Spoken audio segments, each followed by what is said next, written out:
자, 이제 열기관을 배워봅시다. 열기관. 열기관은 열을 공급하면 E라는 놈이야. 내가 열을 공급하면 걔 갖다가 E를 할 수 있죠. 우리 연력학제 1법칙 할 때 배웠죠. 내가 열을, Q라는 열을 공급하면 갖다 E를 막 했잖아. E를 하는 기관을 열기관이라고 합니다.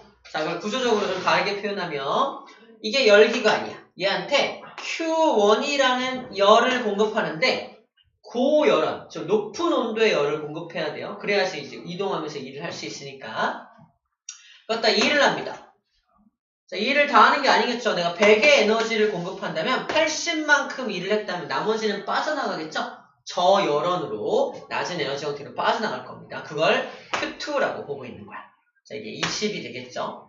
자, 얘가 100을 공급했을 때 80과 20으로 나눠진다라는 건 무슨 법칙이야? 연력학제 1법칙, 그죠? 에너지 보존 법칙입니다.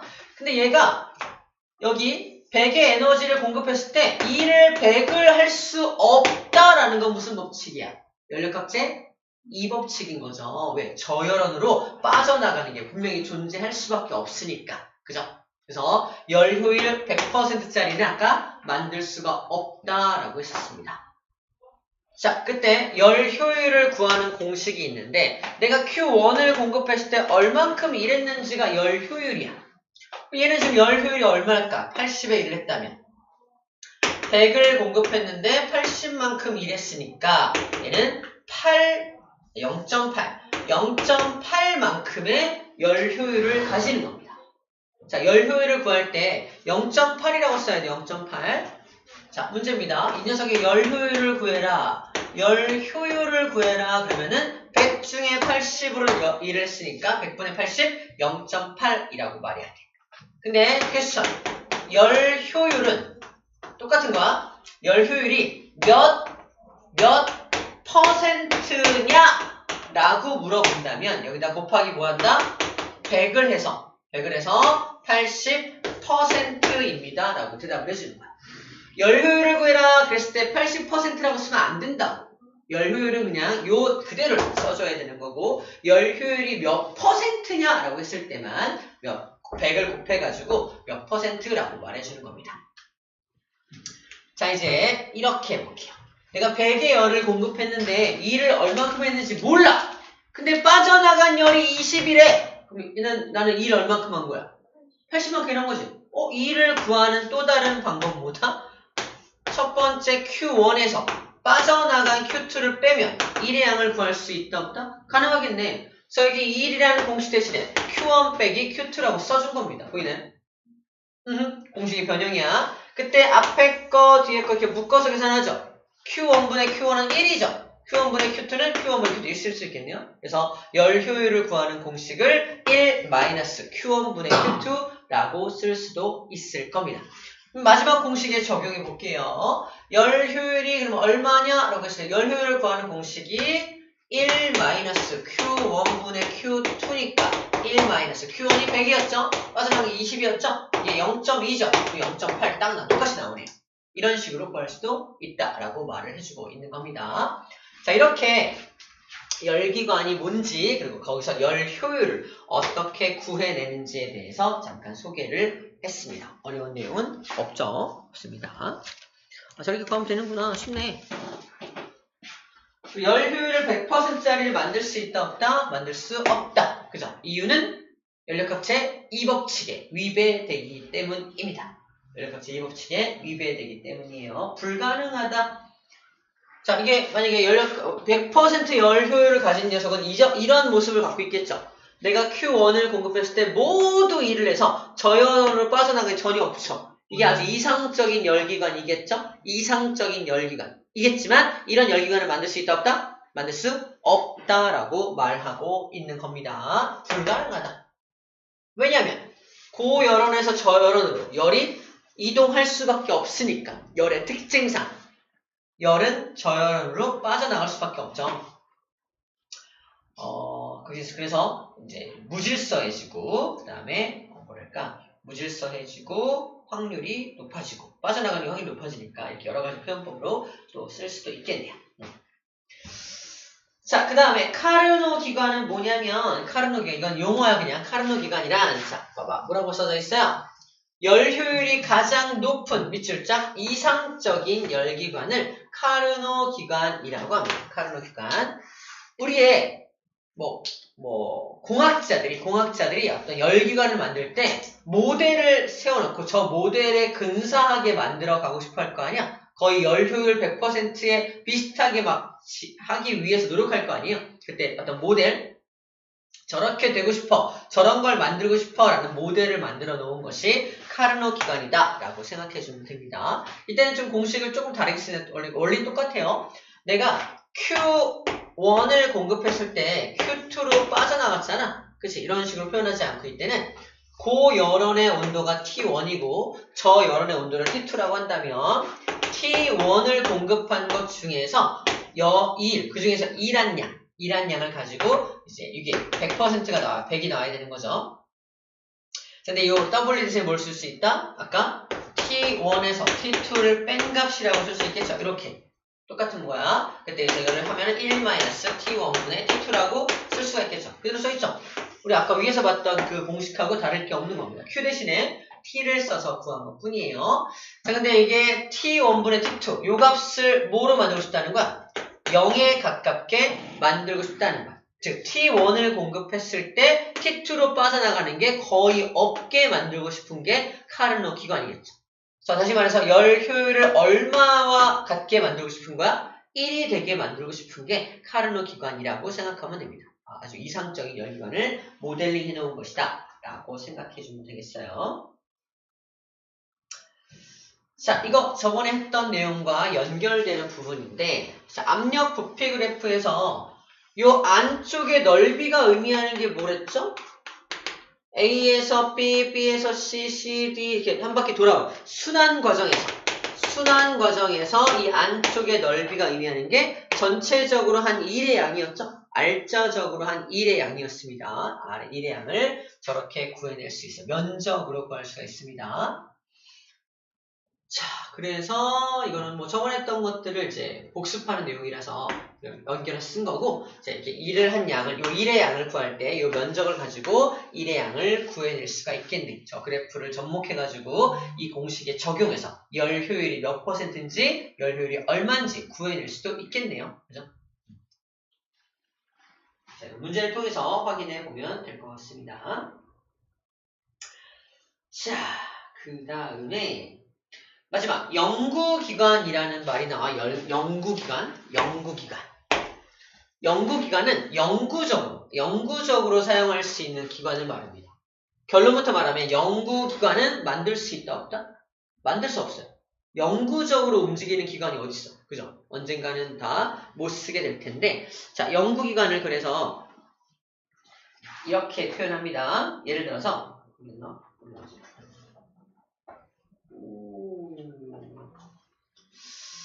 자, 연구기관이 지금 책에 그림이 안 나와 있는데, 쌤이 책에 말고 딴 데서 찾아줄게요. 연구기관.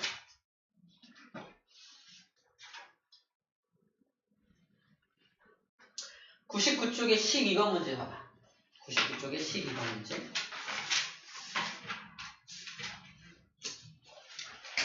자, 그림은 수조에서 떨어지는 물을 이용하여 수력 발전기를 돌려 전기를 만들어 전기를 생산하는 연구기관을 나타낸 것이다. 연구기관이라고 나와있죠. 이 장치는 생산된 전기로 전구에 불을 켜요. 동시에 펌프도 작동시켜가지고 펌프로 다시 물을 끌어올려. 펌프로. 또 물을 또 내려보내면서 또 이거를 전기 만든 걸로 또 이거를 또 물을 끌어올려. 또 전기 만들어. 또 끌어올려. 계속 영원히 반복될 수 있을까? 안 되겠죠. 무한히 전기 에너지 생산할 수 있을까? 안 됩니다. 이유가 뭐죠? 이 물이 가진 에너지가 포텐셜 에너지인데 이 양을 100이라고 한번 생각해 볼게요. 100의 에너지가 전기 에너지로 전환이 될 거 아니야? 전기 에너지로 전환되는데 일단 100% 효율로 전기를 만들 수 있을까? 일단 안 될 겁니다. 만약에 근데 최대한 끌어모아서 99%의 전기를 만들었다 칩시다. 이제 99%를 뭐 한다고요? 전구도 켜고 있네. 전구를 켜는 에너지를 한 19%를 줬다고 칩시다. 나머지 얼마 남아? 80 남죠? 80의 에너지만 가지고 펌프를 돌리는 거야. 80의 에너지로 전기를 돌리면 80의 전기 에너지로 물을 끌어올리면 포텐셜을 100을 만들 수 있을까? 80밖에 못 만들어. 그지? 그래서 포텐셜이 100이 아니라 이제 80밖에 못 만들어. 이제 80으로 출발. 80 출발하면 또 전기를 80이 아니 80 못 만들죠? 더 적게 뭐 70 얼마 안 될 거고요. 그중에 또 전구로 싣고 쓸 거고. 여기서 펌프를 돌릴 수 있는 전기의 양은 더 적어지겠네요. 그죠? 점점점 에너지는 떨어질 수밖에 없겠네요. 무한히 돌아갈 수 있어 없어? 이게 무한히 돌아갈 수 없네요. 자, 이게 무한히 돌아갈 수 없는 이유가 뭐냐 그러면 에너지가 점점 손실되기 때문이죠. 연력학체 2법칙 때문에 얘는 무한히 돌아갈 수가 없어요 라고 말하면 되겠죠. 두 번째, 내가 포텐셜이 100이 있었는데 수력발전기로 전기를 99 만들었어. 1 어디 갔지? 만드는 도중에 열에너지로 손실됐겠죠. 그거 어떻게 알았죠? 연력학체 1법칙으로 알아낸 거야. 100의 에너지를 공급했다면 99 플러스 1이어야 될 거 아닙니까? 연력학체 1법칙은 성립이 되고 있는 거다. 연력학체 1법칙은 성립되고 있지만 연력학체 2법칙 때문에 연구기관을 만들 수가 없는 거예요. 그죠? 얘가 막 우깁니다. 야, 이거 연구기관이야. 무조건 돌릴 수 있어. 그러면 우리는 안 되는 거 알고 있죠? 왜 안 되죠? 무슨 법칙에 위배되기 때문에 안 되죠? 연력학체 2법칙에 위배되기 때문에 안 되는 거죠. 그래서 이 연구기관을 우리 뭐라고 불러준다? 제2종 연구기관이라고 불러줍니다. 야, 이거 2종이네. 왜 2종이야? 이거 2법칙에 위배되니까 안 돼. 그래서 2종이야. 2법칙에 위배해서 안 되는 건 2종 연구기관이라고 불러줍니다. 자, 연구기관이 두 종류가 있다는 거야. 1종이 있고 2종이 있는데 2종은 연력학체 2법칙에 위배되기 때문에 절대로 안 되는 게 2종이에요. 자, 문제를 풀어보자. 수조에서 나온 물이 낮은 곳으로 또 깨졌어. 수조에서 나온 물이 낮은 곳으로 흐르는 것은 비가역 과정이다. 낮은 곳으로만 흐르죠? 맞네요. 비가역 과정이 맞네요. 가역 과정이 아니죠. 거꾸로 돌아올 수 없으니까 맞는 말입니다. 낮은 곳으로만 흐르는 건 비가역 과정이다. 그죠? 1종 연구기관에 해당한다. 이거 2종 아닌가요? 잠깐만요. 연력학체 1법칙 만족한다. 아하, 쌤이 잘못 설명했네요. 봐봐. 얘가 무한히 전기 에너지를 생산한다 라고 적혀져 있죠. 무한히 전기 에너지를 생산한다 라는 말은 뭘 뜻하냐면은 여기 100의 에너지가 있다면 이 100의 에너지가 여기 전기를 만들 때 100% 100의 에너지를 만들게 되고요. 이 100의 에너지를 가지고 펌프를 돌려서 다시 100을 만들 수 있다는 건데 그럼 100을 만들어서 여기도 쓰고 여기도 써야 되는데 어떻게 100을 펌프가 100만큼의 에너지를 또 만들 수 있겠습니까? 말이 안 되죠. 이거는 뭐에 일단 유배가 된다? 이 전구 때문에 이제 답이 달라지는 거야. 전구에 사용된 에너지가 있을 거 아니야. 여기에 사용되는 건 90밖에 없을 텐데 어떻게 또 무한히 전기 에너지 생산할 수 있어? 말이 안 되지. 자, 그럼 왜 말이 안 돼? 야, 100이 여기다 펌프에다 100을 줄 수 없잖아. 이것 때문에. 자, 이거는 에너지 보존 법칙의 위배가 돼가 먼저 되는 겁니다. 그럼 에너지 보존 법칙의 위배가 돼. 말이 안 돼. 어떻게 무한히 전기를 만드냐? 나눠질 텐데. 그래서 연력학체 1법칙에 먼저 위배가 됩니다. 연력학체 1법칙에 먼저 위배가 되기 때문에 얘는 1종 연구기관이라고 다시 분류할게요. 1종 연구기관이라고 할 수 있습니다. 1법칙이 위배가 되네. 전구도 썼잖아. 그죠? 1종이고요. 연력학체 1법칙을 만족하지 못하죠. 만족하지 못하니까 기억 니은이 답이 되게 되는 겁니다. 이런 걸 이제 1종 연구기관, 연력학 법칙 중에서 에너지 보존 법칙을 위배하는 것, 그걸 1종이라고 표현을 하고요. 자, 2종 연구기관은 식이 안 나오나? 검색해 줄게요.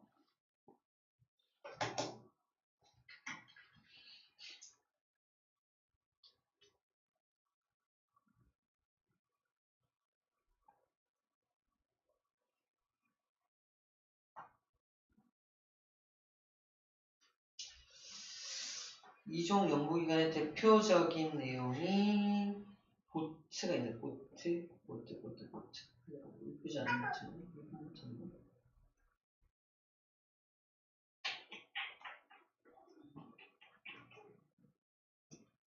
예쁜 보트가 없나? 이 보트가 보자. 보트. 배.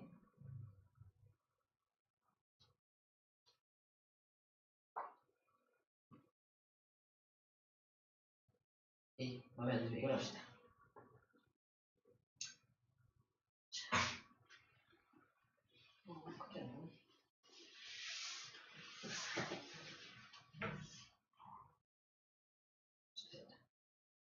봐봐. 이 배가 어떤 배냐면, 봐봐. 여기서 바닷물을 끌어들여. 여기 구멍이 있어서 바닷물을 끌어들여. 바닷물의 현재 온도가 만약에 10도씨라고 가정해볼게. 10도짜리 바닷물을 막 끌어들여. 끌어들여서 바닷물이 10도라는 온도를 갖고 있다는 건 어쨌든 에너지를 갖고 있다는 거잖아. 그 에너지를 끌어모아. 에너지를 끌어모아서 엔진을 돌려. 윙 돌리는 거야. 돌려. 그럼 여기서 이 바닷물 같은 경우는 열이 뺏겼기 때문에 얼어버리겠죠. 얼어버린 바닷물은 뒤로 이렇게 얼음의 형태로 뒤로 버려버립니다. 버려. 바닷물을 끌어들여서 얼음을 버려 뒤로. 그럼 에너지를 계속 얻을 수 있잖아. 이 배가 가는 동안에는 계속 에너지를 얻을 수 있죠. 그 에너지를 모아서 엔진을 돌리면 되는 거야. 그럼 바다가 있는 곳에서 가면, 바닷물을 끌어당길 수만 있으면, 바다를 향해서 이렇게 가기만 하면 무조건 이 배는 영원히 갈 수 있는 거 아니야? 왜 안 되죠? 뭐가 오류죠? 어디서 오류가 생겼죠? 10도짜리 물에서 열을 끌어모은다는 표현이 잘못된 거야. 열을 끌어모아서, 아까 그거야. 열을 끌어모으면 이쪽에 고온이 되죠. 또 다른 열을 끌어모으려면 저온에서 고온으로 열을 이동시켜야 되죠. 이게 가능한가요? 저온에서 고온으로 절대로 열이 이동 안 한다 했잖아요. 자, 이게 가능하지 않은 이유가 뭐다? 연력학체 2법칙에 위배되기 때문입니다. 이해됩니까? 자, 이 법칙에 위배되는 이런 연구기관을 뭐라고 한다? 제2종 연구기관이라 불러준다는 거예요. 1종은 1법칙을 위배하는 걸 1종이라고 하고요. 2종은 2법칙을 위배하는 녀석을 2종이라고 불러주는 겁니다. 됐죠? 오케이. 어렵지 않습니다. 1종과 2종에 대해서 확인을 해봤네요. 자, 우리 95초 문제를 풀어볼까요? 풀면서 마무리를 해봅시다.